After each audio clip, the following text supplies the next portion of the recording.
Boa noite, amigos. Hoje é a primeira edição do novo programa. Hoje é o programa Teleco Press. E para inaugurar, eu tô chamando aqui meu grande amigo Paulinho Borges. Boa noite, Paulo. Boa noite, meu amigo Teleco. É um prazer participar com você, ainda mais desse programa de estreia. Tenho certeza que será sucesso. Nem todo mundo conhece o Paulo Borges. Ele é professor e observador da MV Sports de Ribeirão Preto, né? E ele já trabalhou em vários clubes, inclusive no maior do mundo, né? Quando foi isso aí, Paulo? Então, Teleco, isso aconteceu no ano de 2011. Nós tivemos a oportunidade de trabalhar no Corinthians e trazer uma franquia para Ribeirão Preto, né? E graças a Deus foi uma experiência muito legal. A gente colheu alguns frutos nesse trabalho e pôde observar um pouquinho do que é feito no Corinthians, assim como nos outros clubes também. E o que você acha do Corinthians hoje? Ele tá num bom ponto? Ele melhorou? Ele piorou do que era? O Corinthians hoje vem uma evolução muito grande na sua categoria de base, né?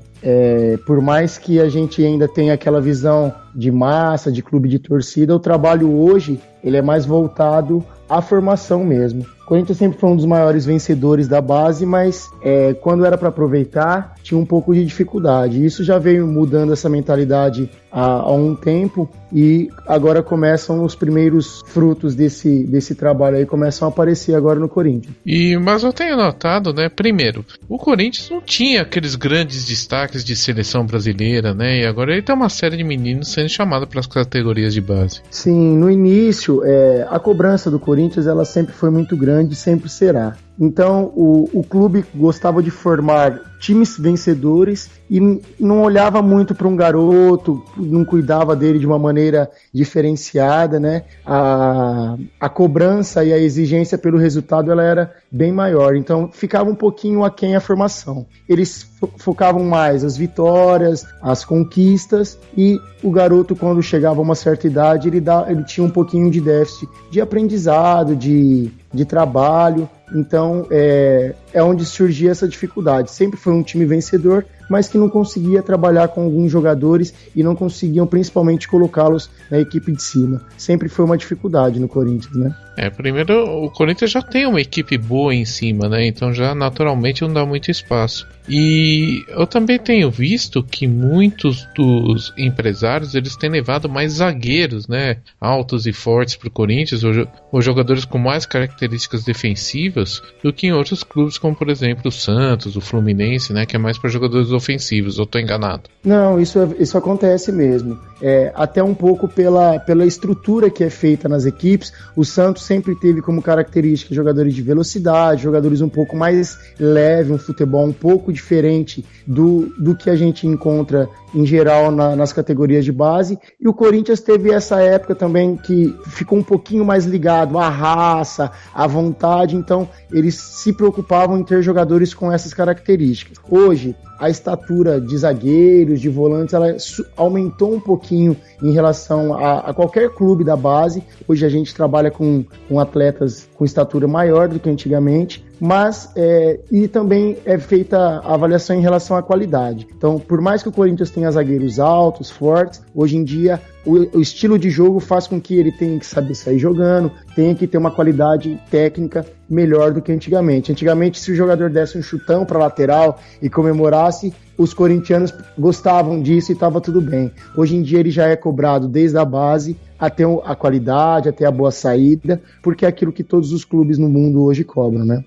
Uma coisa que eu tenho notado também é a busca pela competitividade dos garotos, né? A partir dos 17 anos ele já tem que ter uma certa competitividade, senão ele não vinga. E eu tenho visto também que muitos jogadores se perdem no caminho, né? A maior causa ainda é farra, por exemplo, o caso do Bruno Paulo, né? Ele veio como grande revelação no Flamengo, começou a ganhar um pouquinho mais, aí já chutou o balde, né? Acho que ele foi para 35 mil reais mensais, e aí ele nunca mais jogou nada, né? Acho que ele só começou a retomar a carreira na Lajeadense, em 2014.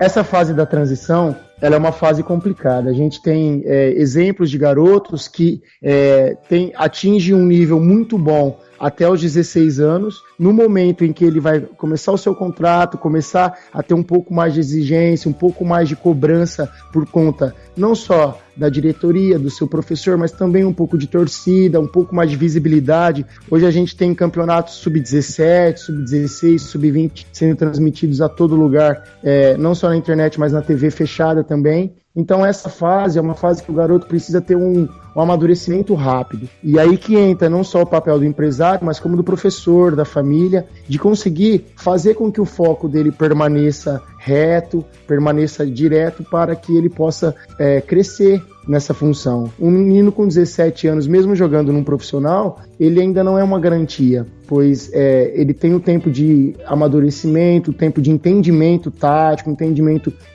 da equipe que ele tá, para que ele possa se firmar. Alguns conseguem muito cedo, com 18, com 19 anos, outros demoram um pouco mais, e é onde cai o rendimento, cai um pouquinho a concentração, onde aparecem os amigos, aparecem as namoradas, e eles acabam se afastando do foco principal. O Bruno Paulo foi um jogador que passou por todas as divisões de base, né? A gente teve exemplo dele que ele foi pretendido por vários clubes da Europa na época, e quando foi feita a transição, ele foi até daquela equipe do Flamengo, que foi campeã, com o Adriano e tudo mais. No início ele foi um dos destaques nos primeiros jogos do Flamengo, depois ele acabou sumindo, né? Foi jogar em equipes de menor expressão, passou pelo interior de São Paulo, e agora se firmou nessa boa equipe do Audax, ganhando destaque, já estava com um contrato com o Joinville, e dizem aí que ele é o futuro atacante do Corinthians, né? Então a gente tem dois grandes exemplos aí, né? Primeiro, o famoso Lulinha, né? Que acho que nem foi por farra, foi mais diferença mesmo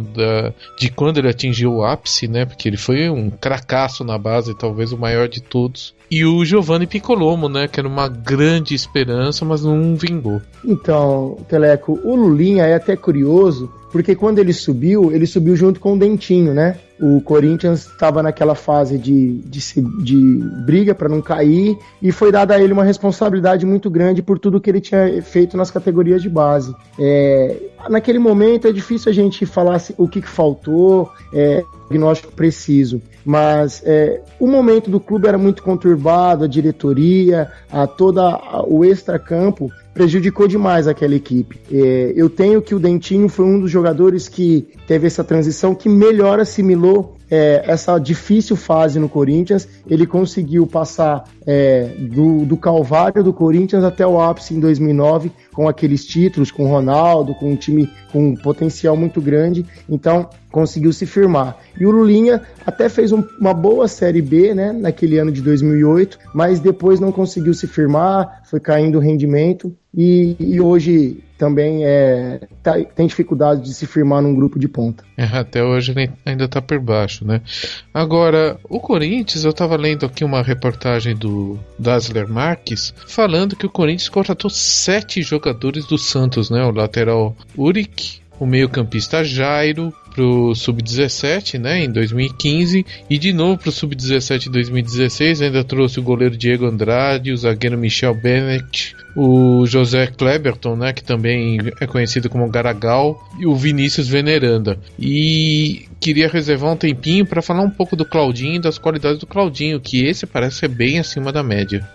Esses jogadores que vieram do Santos, inclusive esse Jairo, é um garoto de Brasília, eu conheço ele há muitos anos, desde quando ele participava de campeonatos da Copa Meninos da Vila. Ele era sub-11 na época, para você ter uma ideia, e ele já era uma das maiores promessas que existiam. O Jairo foi eleito o melhor jogador de um campeonato sub-15, que ele arrebentou com o Santos, um jogador de muito potencial. E esses outros jogadores também que vieram do Santos foram todos praticamente na hora de firmar o primeiro contrato profissional. Essa idade de 16, 17 anos, ela é complicada para o clube, pois é o momento que o garoto precisa se firmar, é o momento que o clube precisa fazer um contrato com ele, e aí é a hora que muitos têm dificuldade com o empresário, com os responsáveis pelo atleta, pois muitas vezes não há certo. Então, se o garoto está no Santos, e o Corinthians conhece, que é de potencial, que tem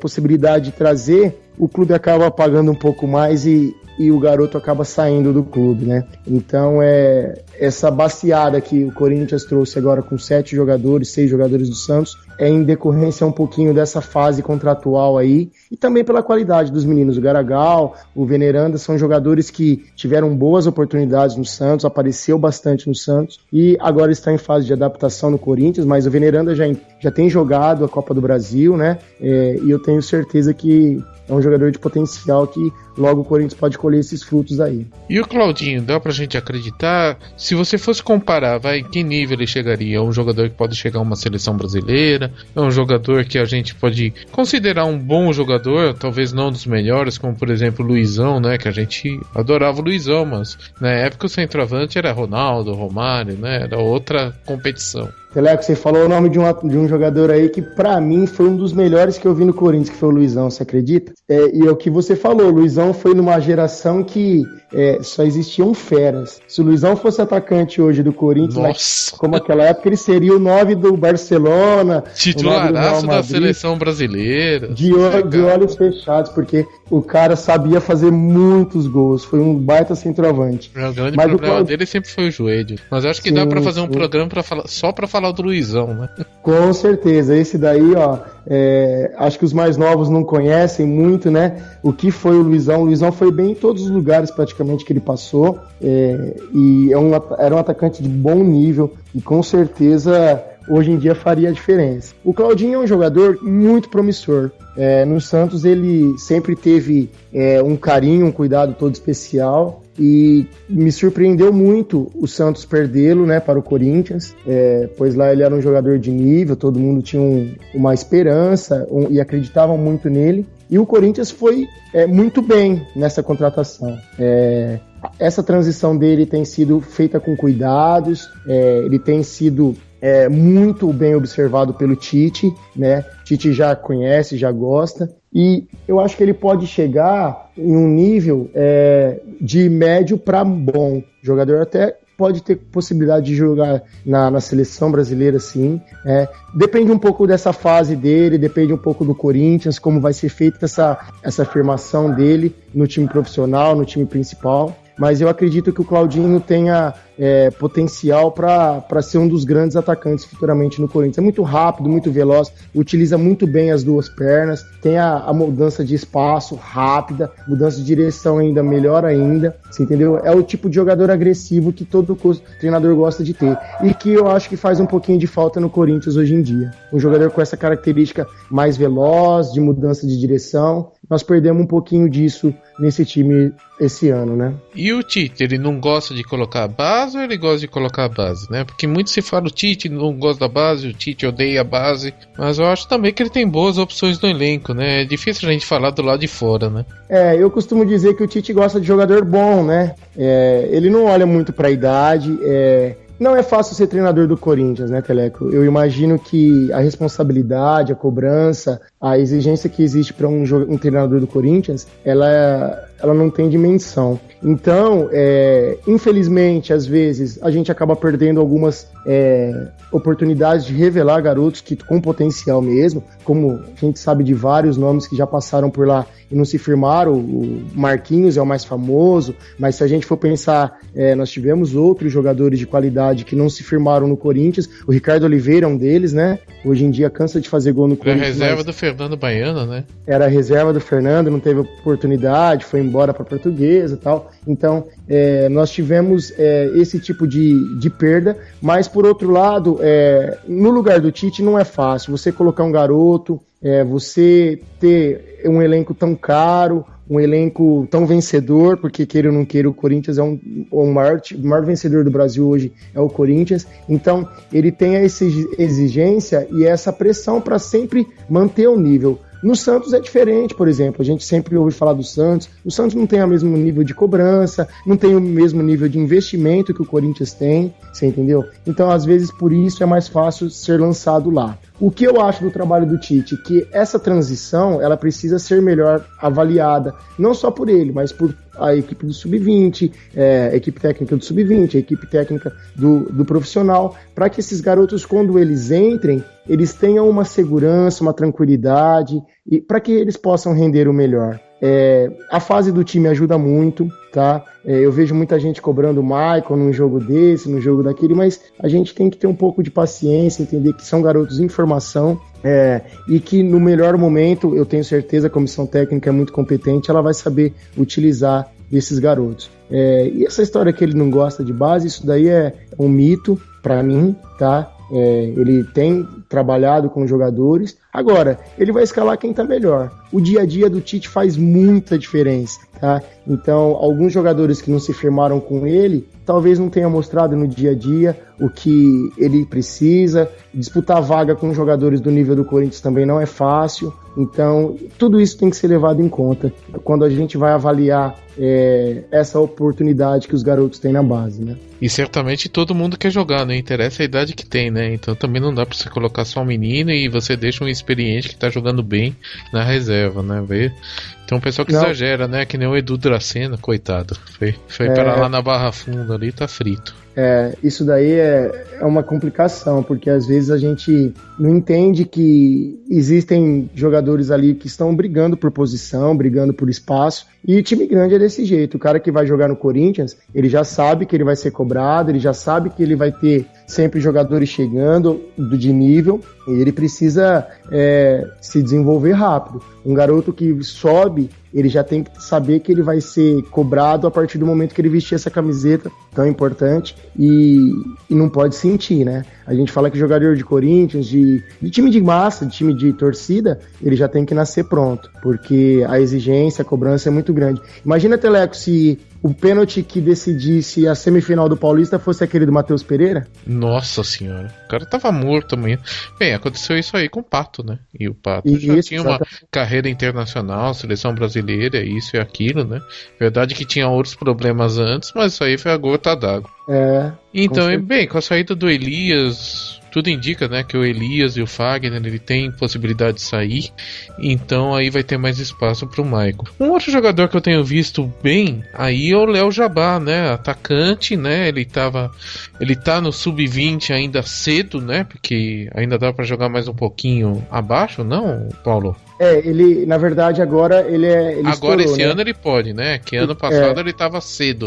Isso, ano passado ele era 17, né? E ele já jogava no sub-20. O Léo Jabá é um jogador que muito cedo ele vem despontando, ele vem agradando, e é um jogador muito forte, muito rápido, tem um potencial muito legal. É mais uma das promessas que o Corinthians tem hoje, que é vista com bons olhos. O Léo Jabá foi convocado para a seleção sub-20 há pouco tempo, né? É um jogador de potencial. No primeiro ano do sub-20, né? Isso, ele sendo um garoto com 18 anos, ele foi convocado, então isso mostra um pouquinho do potencial. Eu tenho certeza que o Corinthians tem cuidado muito desse garoto, tem tido paciência, e é um jogador que daqui a pouco vai dar muita alegria para o Corinthians, vai dar muita alegria para a seleção, porque é diferente. Você vê um atacante com as características dele, pelo porte físico, mas com velocidade, com técnica, com boa finalização, é algo cada vez mais raro aqui no nosso futebol, né? Hoje a gente vê só velocidade, vê só técnica,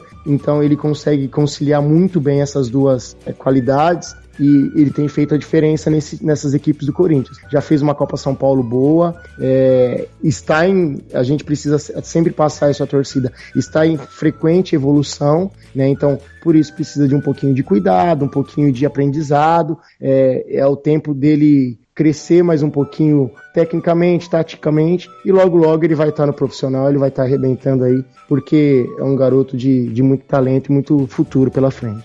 E tem bastante personalidade, né? Um outro jogador que eu vi despontando aí, né, apesar daquela confusão na final, foi o Felipe, né? O Felipe, que era goleiro do Fluminense, e ele veio pro Corinthians em 2015, né? Ele passou praticamente a vida toda no Rio, né? Afinal, ele é do Rio, né? E começou em 2012, ele jogava no Fluminense, veio do futsal, e agora ele tá aí, né? No Corinthians. Será o próximo goleiro? Você acabou de falar da personalidade do Léo, né?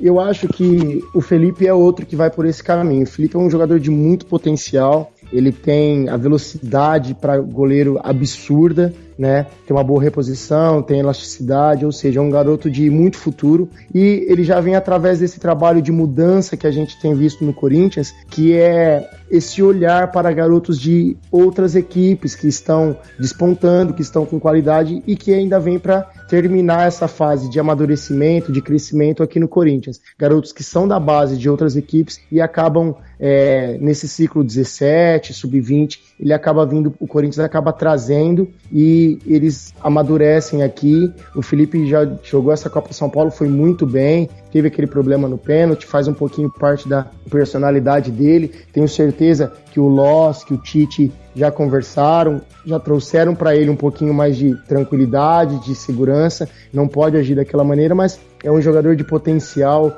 muito grande e eu tenho certeza que o Corinthians está formando muito bom goleiro. É um goleiro que, se a gente for olhar para o futuro aí, ele tem potencial para daqui a alguns anos tomar conta do gol do Corinthians, que tem formado os bons goleiros, o próprio Vidotto, a gente vê Danilo Fernandes hoje chegar no nível que chegou. É porque o trabalho lá nas categorias de base, o trabalho na transição do profissional foi bom e esses goleiros conseguem hoje atingir esse nível aí e o Felipe tem tudo para ser mais um desses. Espero que o Corinthians aproveite, né? Que o Corinthians sempre teve bons goleiros, a gente pega uma geração aí, principalmente Ronaldo, Dida, Cássio, uns jogadores de muito bom potencial. E o Felipe tem condições de ser mais um sim, a longo prazo. É, mesmo, né? Esse é o Felipe, né? Tinha o Felipe, que ele podia ser espalhafatoso e ter mil problemas, mas era bom goleiro também, né? Esse daí é Felipe, né? É I. O outro que veio do Bragantino lá, que agora até retornou, é o Felipe, que também deu algumas alegrias, fez uma grande Série B, né? Depois, em 2009, foi bem também naquele time do Ronaldo e tudo mais. Depois se perdeu um pouquinho pelo caminho. Se perdeu na personalidade, né? E hoje o Corinthians tem, acho que, o melhor preparador de goleiros do Brasil, né? Que é o Mauri Lima. Agora, o Matheus, né? Ele também é um bom goleiro, né? Ele tá na seleção, né? Um goleiro bacana, né? Pra ser utilizado no Corinthians. Só que o problema do goleiro é que ele fica muitos anos na reserva, né? Ô Teleco, eu tava até conversando com um grande amigo que trabalha no Corinthians esses dias em relação aos goleiros. Eu acredito que nenhuma equipe no Brasil tem uma trinca de goleiro igual do Corinthians no profissional. O Cássio é um goleiro que a gente não tem muito o que falar mais, né? Já provou aí que o nível que ele foi fundamental nas maiores conquistas da história do clube. O Walter é um goleiro muito bom, muita técnica, muita frieza. O Walter jogaria em qualquer equipe do Brasil. E depois dos dois, ainda tem o Vidotto, que é um jogador que sempre foi referência, sempre foi muito bem avaliado por todos os treinadores, desde das categorias mais baixas, 11, 13, 15, e depois no 17, no 20 veio se firmando, e hoje a gente tem certeza que o potencial desse garoto serviria para qualquer clube no Brasil. E o Corinthians tem esse privilégio de ter 3 excelentes garotos, excelentes goleiros, né? E mais o Felipe chegando, mais alguns jogadores que estão despontando aí. É difícil você encontrar nos clubes. Geralmente tem 1, tem 2, mas o Corinthians tem 3 goleiros de nível muito, muito bom. Eu tenho certeza que o clube não vai ter problema nessa função, não. É engraçado até que ele trouxe o Douglas, né? Que também parece um bom goleiro, né? Afinal, ele foi pro Grêmio, né? Não foi pra qualquer equipe. Douglas fez um belíssimo campeonato, né? Ano passado, já veio com referências muito boas. E o Corinthians acabou emprestando ele, né, pro Grêmio, por conta dessa qualidade, desse nível que ele tem no profissional.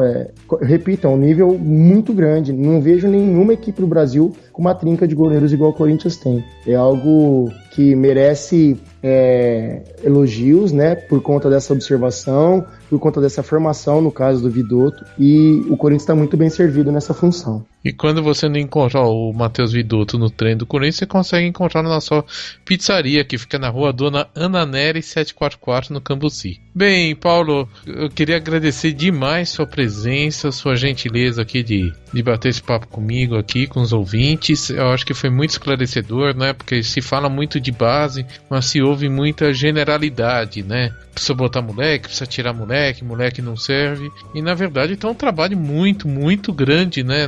Na base, que vem desde o Sub-11. A gente não tava falando que começou ontem, né? Talvez fica mais sério a partir do Sub-17, mas vem de muito longe o desenvolvimento, né, dos garotos. Você tá falando de equipes grandes e um trabalho diário, né? Complexo. Não, Teleco, com certeza.